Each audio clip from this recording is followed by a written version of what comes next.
bom estarmos aqui reunidos no nome do Senhor. Hoje é dia 30 de outubro, né? 30 de outubro de 2021, amanhã será dia 31 de outubro e nós estaremos, num dia muito especial comemorando os 504 anos da Reforma Protestante, né? E aí, devido a essa data tão importante, nós interrompemos a nossa série Parabolê para falarmos um pouco sobre esse marco, na história da igreja, que é a Reforma Protestante. E eu quero falar com vocês, estudar com vocês, baseado numa pequena linha do tempo, numa simples linha do tempo. Eu preparei assim, uma linha do tempo muito maior, mas devido ao nosso tempo e o nosso quadro não ser muito grande, eu coloquei assim os pontos mais importantes e mais fundamentais daquilo que caracteriza a Reforma Protestante, O que é a Reforma Protestante? Quando que a Reforma Protestante aconteceu? De onde que surgiu tudo isso? De onde que vem essa história de Reforma Protestante? Onde que tudo começa, pastor? Tudo começa, na verdade, lá na cruz do Calvário, Não teria outro lugar que não pudesse ser. Então, a cruz do Calvário, ela é o nosso princípio de tudo, porque a partir da cruz do Calvário nós temos o sacrifício e morte de Jesus Cristo, e aqui nós temos, o início da história da humanidade, na verdade a partir do nascimento de Jesus Cristo, considerando a Bíblia, nós temos em Atos talvez o início prático dessa nossa linha do tempo. Por que em Atos nós temos essa linha do tempo? Porque lá em Atos capítulo 1, mais precisamente no versículo 8, diz o seguinte: mas recebereis poder ao descer sobre vós, o quê? O Espírito Santo. Quem lembra disso? E aí o versículo continua, de que forma que o versículo continua? E sereis minhas testemunhas, tanto em Jerusalém, quanto em Samaria, toda a Judéia e até os confins da terra. Esse versículo nós encontramos ele aqui, no capítulo de número 1, que é quando nós temos a descida, do Espírito Santo sobre aqueles homens que estavam ali. O Espírito Santo desce e a palavra, poder, é a palavra dunamis, que significa dinamite, que é como se fosse um poder explosivo, que desceria sobre aquelas pessoas e mudaria a história, e de fato mudou. Por quê? No capítulo 8, se você observar lá na sua Bíblia, nós vamos ver o Evangelho chegando em Samaria. Lá no capítulo 14, nós vamos ver o Evangelho chegando em Jerusalém, e o capítulo 28 é muito interessante e muito pertinente para nós. Sabe por quê? Porque o livro de Atos, ele acaba aqui no capítulo 28, sim ou não? Historicamente, a redação de Atos acaba ali no capítulo 28. Entretanto, a partir do 14 para o 28, nós temos Paulo indo para o seu último lugar de pregação, que era quando o evangelho chegaria a Roma, Então aqui nós temos Roma entrando na linha do tempo, recebendo ali a palavra de Deus através dos ensinos do apóstolo Paulo, e a partir do versículo 20, do capítulo 28, do final do capítulo 28, aquilo que foi dito lá no capítulo 1 vai começar a se cumprir. Sereis minhas testemunhas em Samaria, Judéia, Jerusalém e até os confins da terra. E aqui então essa história começa a se propagar aos confins da terra. Se nós pegarmos no ano 50 depois de Cristo, basicamente o evangelho já tinha chegado aos confins da terra daquela época, tudo bem? Então no mundo, no globo daquela época, aqui não estava conhecido, que era a América do Sul, a África só tinha um pedacinho lá conhecido, essa região aqui, que era base do continente europeu, ele ficou bonito o mapa mundi ali, Nesse local aqui, nós já tínhamos então o evangelho chegado aos confins da terra. Logicamente que com o avançar da humanidade, esse evangelho também continuou caminhando até os confins da terra. De que forma? De uma forma muito especial. No ano 64, um cara chamado Nero, imperador, assume o governo de Roma. E como um imperador totalmente ditador, ele queria ter de fato todo o poder e tomar conta de tudo. E ele percebia, que os cristãos incomodavam.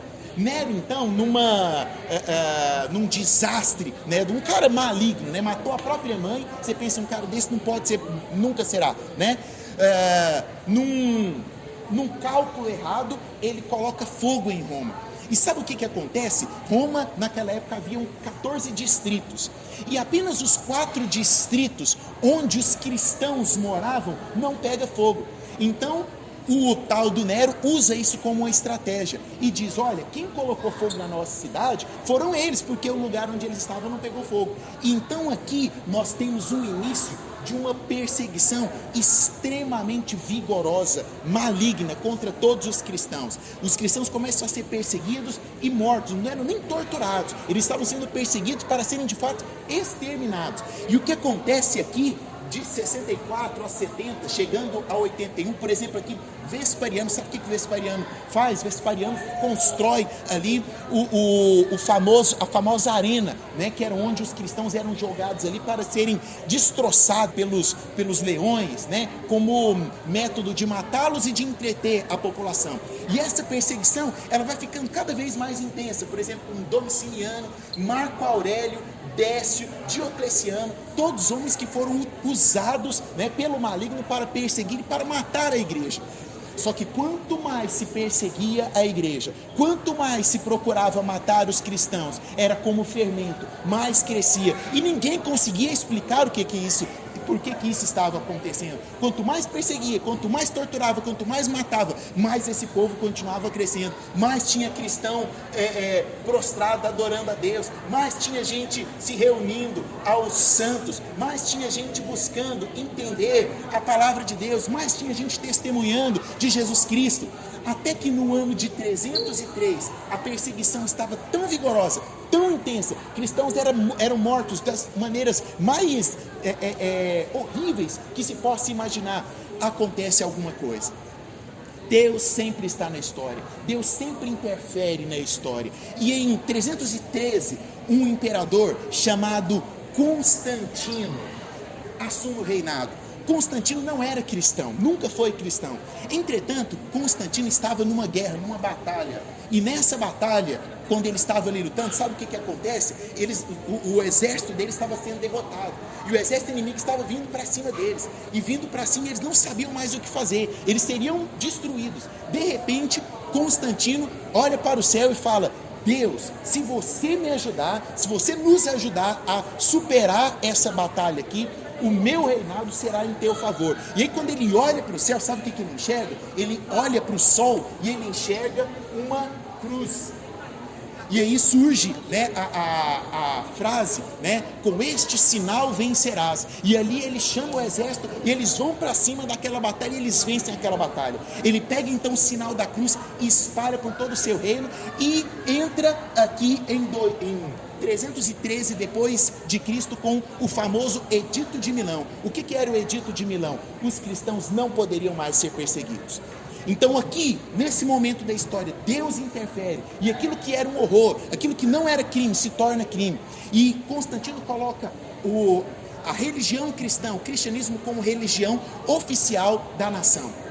Então entra-se um período de bonança, um período onde a igreja deixa de ser perseguida, um período onde a igreja começa a crescer, um período onde a igreja começa a ser incentivada pelo Estado. Constantino mesmo apoiou a construção de diversas igrejas, assim como eles não tinham lugares para se reunir, ele começou a dar lugar para esse povo se reunir.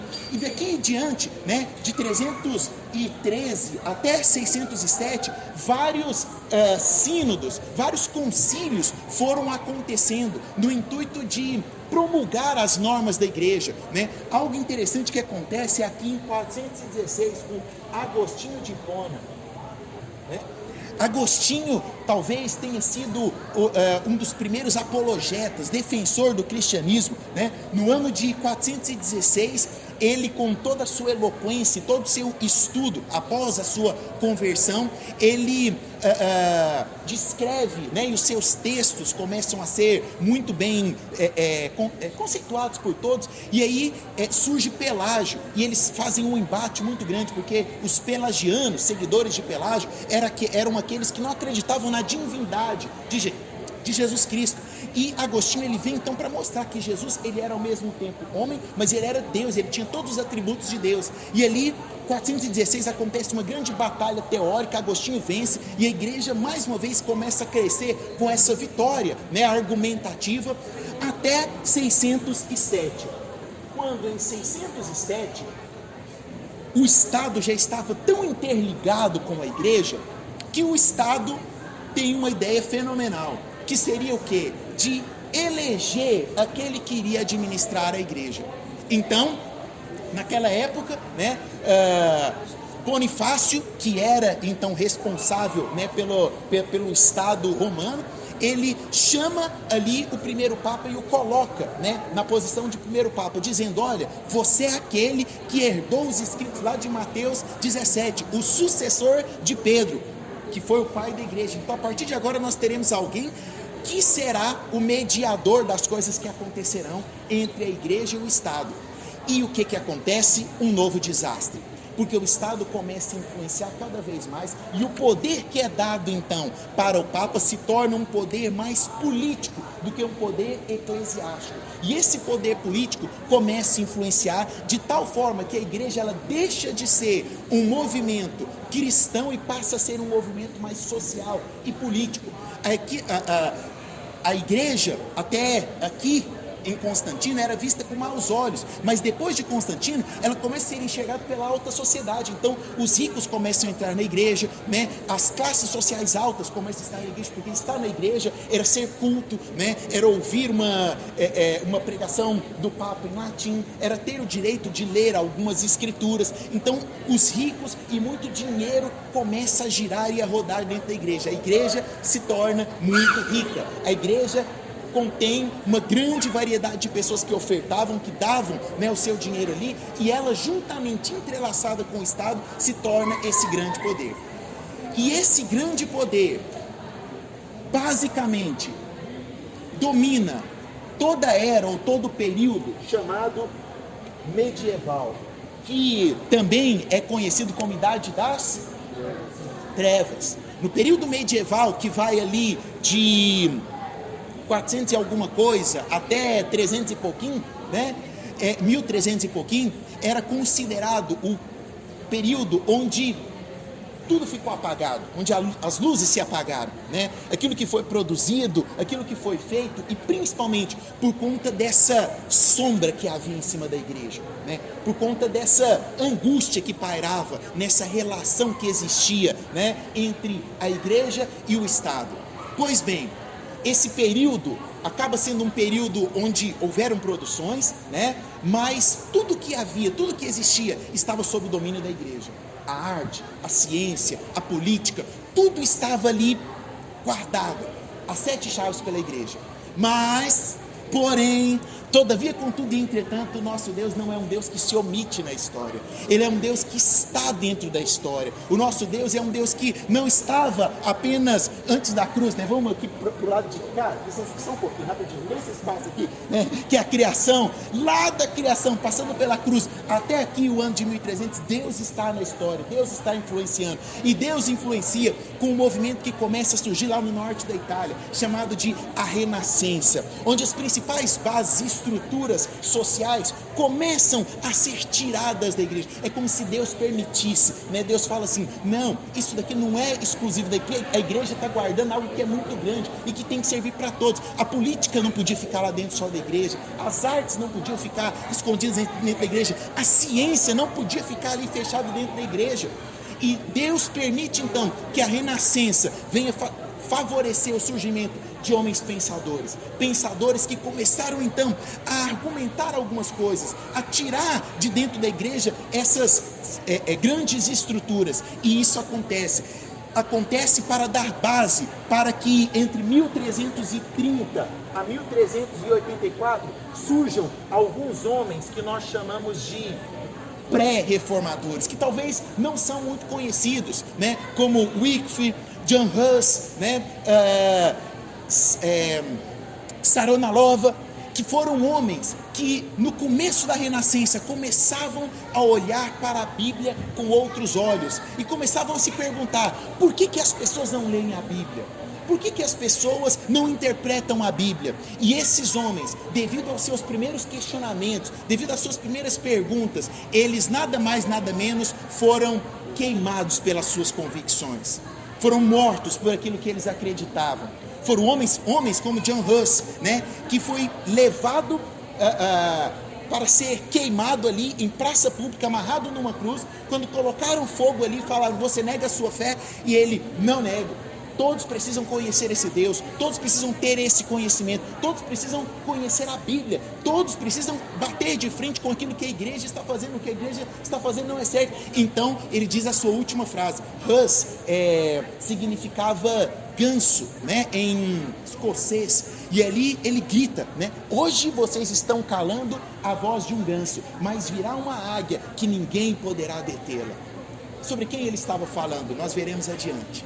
Então, logo após esse período da Renascença, quando a igreja começa a perder o domínio da ciência, o domínio das artes, algo acontece. Um tal de Papa Leão X recebe um chamado para construir o maior santuário católico da história. Era um legado que ele iria deixar, né? A famosa igreja, né, de São Pedro. E ali, para construir aquela imensidão daquela igreja, ele precisava o quê? Arrecadar fundos, precisava de dinheiro, né? Precisava de valores. Então a igreja começa, já fazia isso, mas agora com uma intensidade maior, começa a cobrar impostos, começa a instituir. A igreja começa então agora nesse período a cobrar as chamadas indulgências. Sabe o que eram as indulgências? Era mais ou menos o seguinte: seu avô morreu, né? Cara, você sabe se o seu avô foi para o céu? Você não tem essa certeza, né? Mas nós temos a solução para o seu problema, fique tranquilo. Nós temos aqui alguns valores que você pode comprar. Nesse momento ele deve estar perto de queimar no fogo do inferno. Mas se você comprar essa indulgência, pela bagatela aqui de algumas estalecas, nós tiramos seu avô de lá. Quem que não fazia isso? Quem, né? Com o coração sofrendo. E ali, eles começavam a visitar as famílias enlutadas. Olha, seu tio morreu, compra essa indulgência aqui. E além das indulgências, tinham outras coisas, que eram coisas também magníficas, que eles faziam. Sabe o que eles faziam, por exemplo? Vendiam um pedaço da cruz de Jesus. Quem quer comprar um pedaço da cruz de Jesus? Né? Vendiam, sabe o quê? O rei Frederico III fazia anualmente uma exposição de tudo aquilo, todas as relíquias que ele tinha comprado. Dentre essas relíquias estava a pena da pomba que desceu sobre a cabeça de Jesus, os espinhos da coroa de Jesus. Diziam que se juntasse na Europa todos os pedaços da madeira da cruz de Jesus, construiria-se uma arca de Noé. As pessoas eram enganadas pela igreja, porque a igreja estava querendo arrecadar dinheiro, e a igreja fazia isso. O Papa Leão então manda espalhar por toda a Europa ali as pessoas para arrecadarem. E um desses servos do Papa, né, o cara era louco. Ele chega na Alemanha e ele gritava o seguinte em praça pública: olha, quando uma moeda cai no cofre da igreja, uma alma sai do purgatório. Era mais ou menos desse jeito que acontecia. Mas Deus está no meio da história. No ano de 1483, numa cidadezinha do interior da Alemanha, nasce um homem chamado Martinho Lutero. Lutero nasceu em uma família pobre, mas o seu pai tinha o intuito de fazê-lo um grande homem. E desde cedo coloca na escola para estudar. E Lutero era um jovem muito inteligente, né? No ano de 1500 ele se forma em artes. No ano de 1501 ele defende o seu mestrado. Em 1508 ele já estaria defendendo o seu doutorado em teologia. Mas em 1505 algo acontece que muda a história de Martinho Lutero. Martinho Lutero era um exímio estudador da Bíblia. E quando ele lia a Bíblia, ele tinha medo.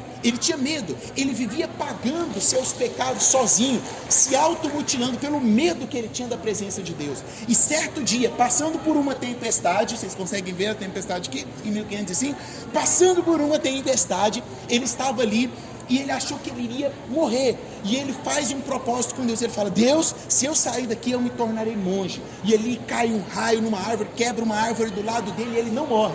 e ele sai dali e se filia à União dos Agostinianos, que era o monastério mais rigoroso que tinha naquela época. E ali ele começa a se dedicar única e exclusivamente à palavra de Deus, única e exclusivamente a ler. Mas diz a história que certo dia, ao subir a escadaria da igreja para pagar mais uma de suas promessas, ele estava subindo ali e um versículo vem na mente dele. Esse versículo é Romanos 1,7, que diz o que, Felipe Tebas?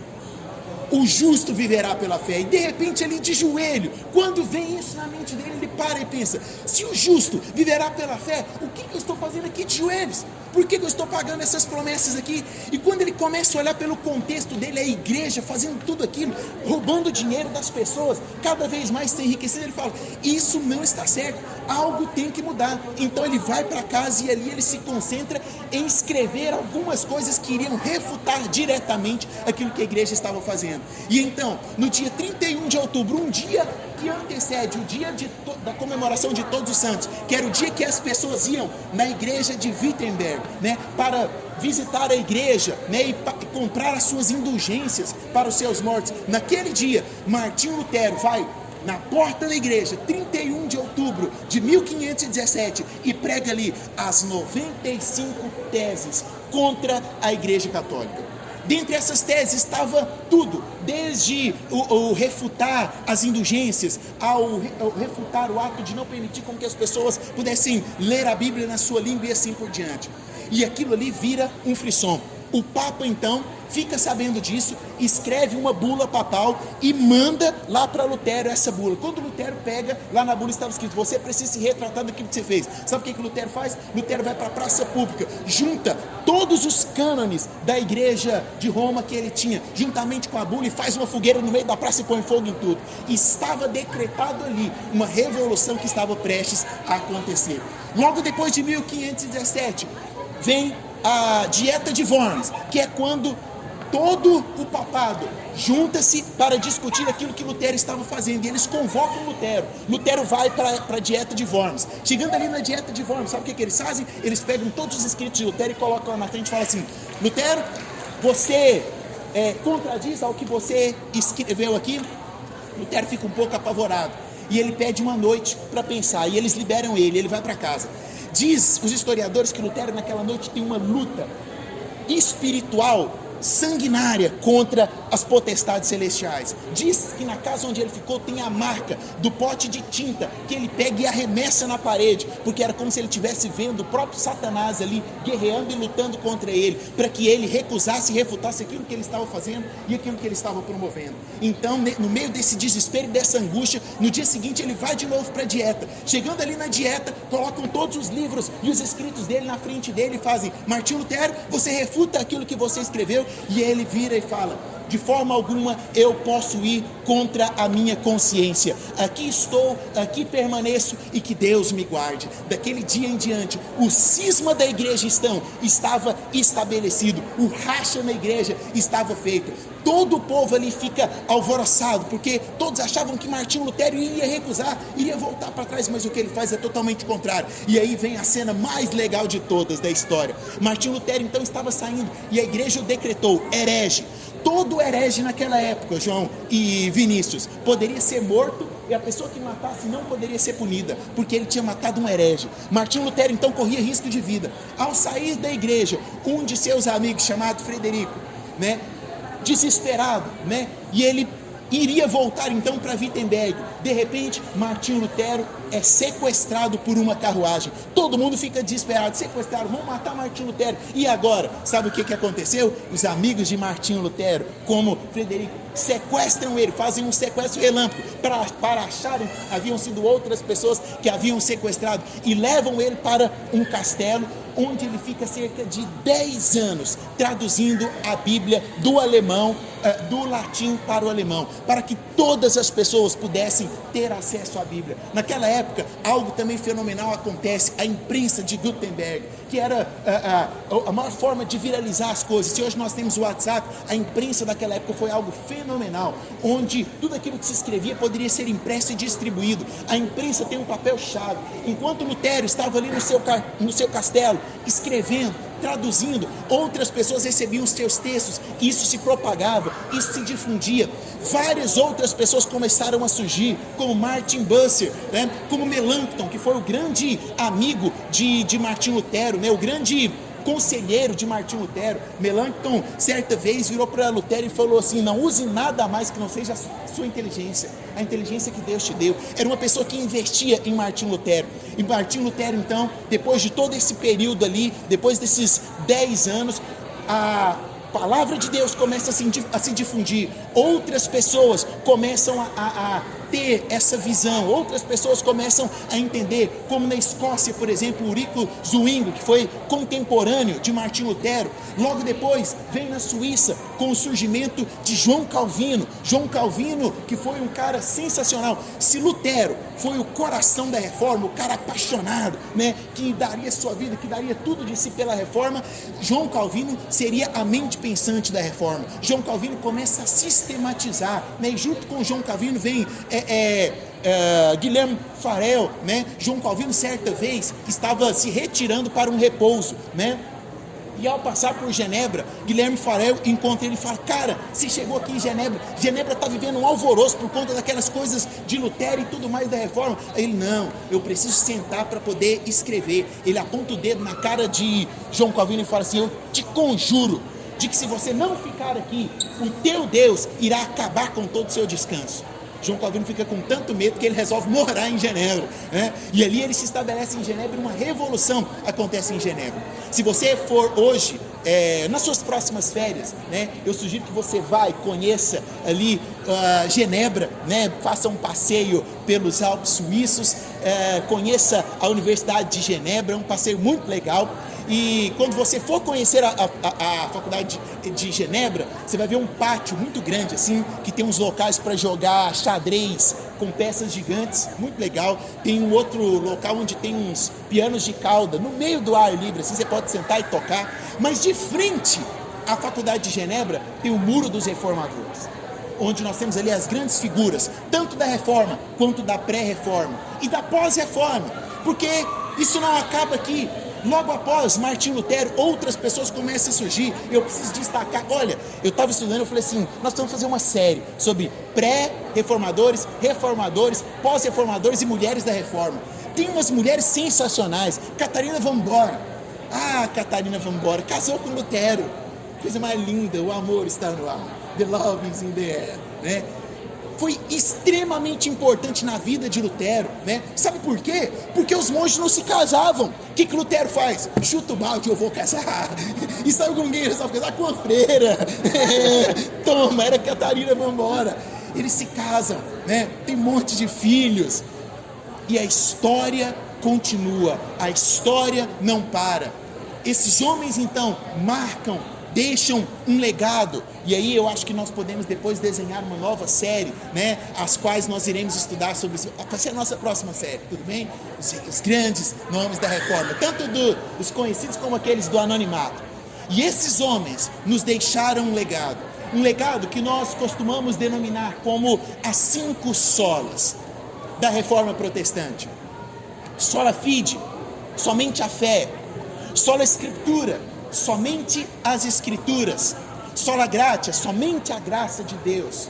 Solo Christus, somente Cristo pode nos dar a salvação. E por último, soli Deo glória, somente a Deus toda a glória. O Deus que durante toda a história permeou, que durante todo o período da história da humanidade esteve ali colocando o seu dedo, esteve colocando o dedo na reforma. É o mesmo Deus que está hoje neste lugar, é o mesmo Deus que conhece a tua história, o mesmo Deus que mudou a história de uma humanidade inteira, o mesmo Deus que influenciou a humanidade para que você hoje pudesse ter esse livro nas suas mãos. O que esses homens fizeram, se sacrificaram a sua vida, morreram, se entregaram para que esses escritos pudessem estar traduzidos para mim e para você, para que nós hoje pudéssemos abrir a Bíblia e pudéssemos ler. Aquele que começou a boa obra em nossas vidas concretizará, não deixará que essa obra fique incompleta, interminada. Este mesmo Deus que influenciou na história é o mesmo Deus hoje que coloca um dedo na tua história e diz: eu posso mudar a história da tua vida, posso mudar a história da tua família, com esse livro aqui que eu fiz chegar nas tuas mãos, eu posso revolucionar os teus caminhos, eu posso mudar o teu destino, e isso eu farei, porque o que a Bíblia diz é que aquele que prometeu é fiel para cumprir. Está na minha Bíblia, está na Bíblia que estes homens influenciaram para que chegasse nas minhas mãos, e a Bíblia, se a Bíblia diz que eu posso, é porque verdadeiramente eu posso. A minha oração é que nessa noite, esse Deus coloque também o dedo na tua história e mude o destino da tua vida, em nome de Cristo Jesus, o Nazareno. Amém, amém e amém. Que Deus te abençoe em nome de Jesus. Vamos orar? Pode ficar de pé. Senhor, nós te louvamos porque o teu nome é grande. Nós te adoramos porque o Senhor se faz presente em todos os momentos da nossa vida.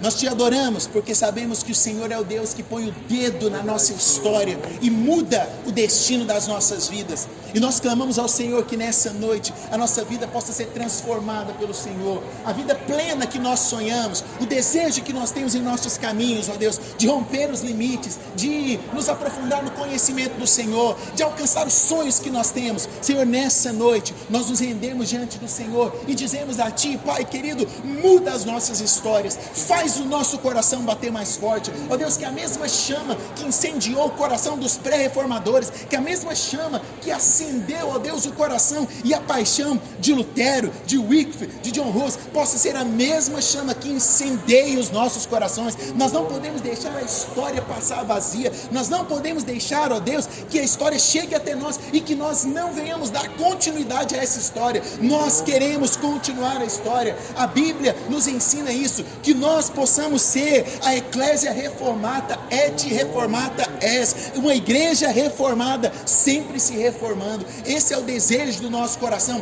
Reforma o nosso coração nessa noite, reforma a nossa vida nessa noite, tira o pecado, tira a avareza, tira a pobreza do nosso coração e coloca, ó Deus, visão, coloca a vontade de viver para o teu reino, de viver para a tua glória, de viver, ó Deus, para uma vida que seja plena no Senhor. Nós cremos e sentimos em nosso coração que algo novo está para acontecer, que a reforma do Senhor chegue até nós. Essa é a nossa oração em nome de Cristo Jesus, o Nazareno. Amém, amém e amém.